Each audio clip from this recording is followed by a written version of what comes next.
குறைந்த மதிப்பெண் பெற்ற மாணவர்களை வலுக்கட்டாயமாக வெளியேற்றும் பள்ளிகள் மீது என்ன நடவடிக்கை எடுக்கப்பட்டுள்ளது? மறுமலர்ச்சி மக்கள் இயக்கத்தின் ஒருங்கிணைப்பாளர் ஈஸ்வரன் ஆவேசம். தமிழகத்தில் சில பள்ளிகளில் குறைந்த மதிப்பெண்கள் பெற்ற மாணவர்களுக்கு வலுக்கட்டாயமாக மாற்று சான்றிதழ்கள் கொடுத்து வெளியேற்றும் நிகழ்வுகள் ஓரிரு இடங்களில் நடைபெற்று வருகின்றன. இந்நிலையில் இது குறித்து தமிழக அரசு நடவடிக்கை எடுக்க வேண்டும், அந்த பள்ளிகள் மீது நடவடிக்கை எடுக்க வேண்டும் என மறுமலர்ச்சி மக்கள் இயக்கத்தில் ஒருங்கிணைப்பாளர் ஈஸ்வரன் கோவை மாவட்ட ஆட்சியர் அலுவலகத்தில் மனு அளித்தார். இது குறித்து செய்தியாளர்களுக்கு பேட்டியளித்த தமிழ்நாடு முழுவதும் உள்ள அரசு மற்றும் தனியார் பள்ளிகள் 100% தேர்ச்சி பெற வேண்டும் என்று வலுக்கட்டாயமாக குறைந்த மதிப்பெண் எடுக்கும் மாணவர்களை பள்ளியை விட்டு வலுக்கட்டாயமாக வெளியேற்றி இருக்கிறார்கள் என தெரிவித்தார்.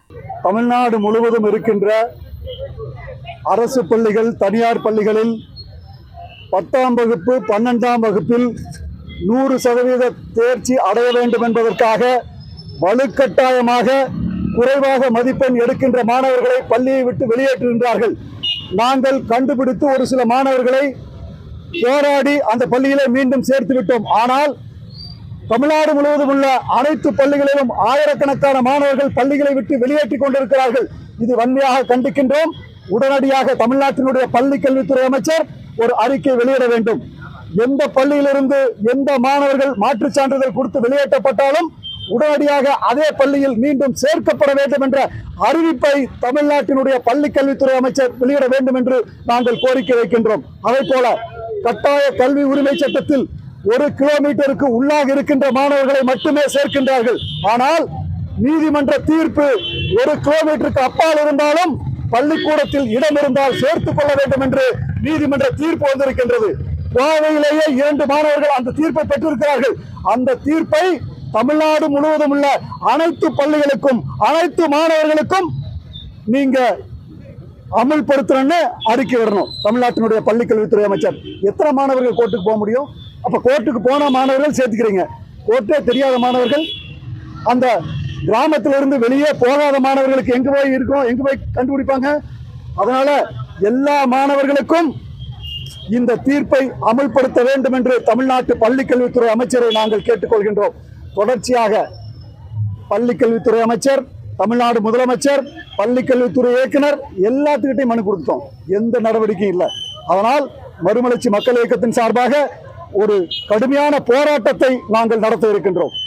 கோவையில் எத்தனை மாணவர்கள் பாதிக்கப்பட்டிருக்காங்க? ஒரு பள்ளியில பாத்தீங்கன்னா சூலூர் பக்கத்தில் இருக்கக்கூடிய சொக்கர் செட்டியார் மல்லம்மாள் பள்ளியில 15 மாணவர்கள் வெளியேற்றினாங்க. நாங்க போராடினதுக்கு பின்னாடி அந்த 15 மாணவர்களையும் சேர்த்திட்டாங்க. அதே மாதிரி பிரசன்டேஷன் ஸ்கூல்ல ஒரு மாணவியை வெளியேற்றினாங்க. நாங்க போராடி அந்த மாணவியை அந்த பள்ளிக்கூடத்தில் சேர்த்து விட்டோம். ஆனால் பல மாணவர்கள் பயந்து கொள்கிறார்கள். மாணவர்களின் பெற்றோர்கள் பள்ளியை கேட்பதற்கு, கேள்வி கேட்பதற்கு பயப்படுகிறார்கள். மாவட்ட ஆட்சித்தலைவரை சந்திப்பதற்கு பயப்படுகிறார்கள். ஏன்னா அவங்க ஏழை மக்கள், வெளியில போய் பழக்கம் இல்லை, கோரிக்கை வச்சு பழக்கம் இல்லை. அந்த மாணவர்களின் குரலாக நாங்கள் இன்றைக்கு ஒலித்துக் கொண்டிருக்கின்றோம். இது ஒரு சில பள்ளிகளில் மட்டுமில்லை, எல்லா பள்ளிக்கூடத்திலும் நடக்குது. ஏன்னா இவங்க 100% மார்க் வாங்கணும், 100% தேர்ச்சி அடையணும். அப்ப என்ன பண்றாங்க? இந்த குழந்தைகள் எல்லாம் வெளியேற்றிட்டு நீங்க 100% எடுக்கிறீங்க. என்ன நியாயம்? எப்படி ஏத்துக்க முடியும்? எல்லா குழந்தைகளையும் வச்சு படிக்க வச்சு 100% ரிசல்ட் அச்சீவ் பண்ணணும். ஆனா மதிப்பெண் குறைவாக மாணவர்களை வேண்டுமென்றே வெளியேற்றி விட்டு 100% அச்சீவ் பண்றதுல என்ன யோக்கியம் இருக்குதுன்னு கேட்கிறேன். இது தமிழ்நாடு அரசு ஏன் வேடிக்கை பார்க்குது? தமிழ்நாடு அரசு என்ன பண்றீங்க? இடைநிற்றலை குறைப்பதற்காக குழு போட்டிருக்கிறீங்க. மாணவர்கள் அதிகம் படிக்கணும்னு சொல்றீங்க, யாரையும் பள்ளிக்கூடத்தை விட்டு நிறுத்த மாட்டேன்னு சொல்றீங்க. ஆனா வலுக்கட்டாயமாக டிசி கொடுத்து வெளியேற்றுறாங்களே, அந்த பள்ளிகளின் மீது என்ன நடவடிக்கை எடுத்திருக்கிறது? குறைந்தபட்சம் ஒரு அறிக்கையாவது பள்ளி கல்வித்துறை அமைச்சர் வெளியிட்டு இருக்கிறாரா?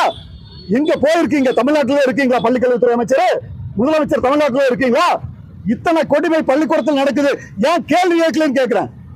ஒரே ஒரு அறிக்கை.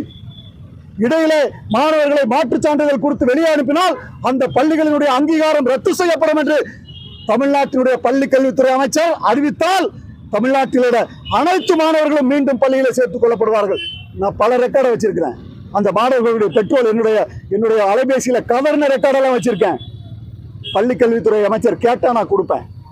எவ்வளவு கொடுமையான விஷயம்! அந்த குழந்தைகளை எங்கேயும் படிக்க வைக்க முடியாம ஊர் சுத்திட்டு இருக்காங்க, புலம்பி இருக்கிறாங்க பெற்றோர்கள். இது பல வருடங்களாக நடந்து கொண்டிருக்கிறது. இந்த வருடம் இதற்கு முற்றுப்புள்ளி வைக்க வேண்டும் என்று நாங்கள் கேட்டுக்கொள்கின்றோம். Garuda Voice.